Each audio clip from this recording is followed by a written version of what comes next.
Hi friends, இன்றைக்கி என்ன breakfast அப்படின்னா நல்லா முறுமுறுன்னு தோசை,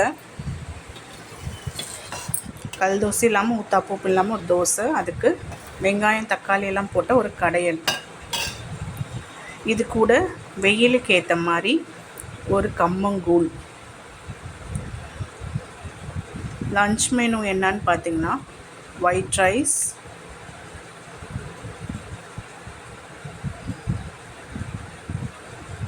இன்றைக்கி ஒயிட் ரைஸ்க்கு பார்த்திங்கன்னா முருங்கைக்காய் போட்ட சாம்பார், முருங்கைக்காய் சின்ன வெங்காயம்லாம் போட்டு செஞ்சுருக்கேன். இந்த சாம்பார் ரொம்ப டேஸ்ட்டாக இருக்குங்க. இந்த சாம்பார் சைடிஷ் பார்த்திங்கன்னா வாழைப்பூ பொரியல், பச்சை மிளகா போட்டு பண்ணியிருக்கேன் இன்றைக்கி, தேங்காய் பூ நிறையா போட்டு. இது கூட என் பொண்ணுக்காக செஞ்ச கார்லிக் மஷ்ரூம் ரைஸும் மஷ்ரூம் 65. தேங்க்யூ.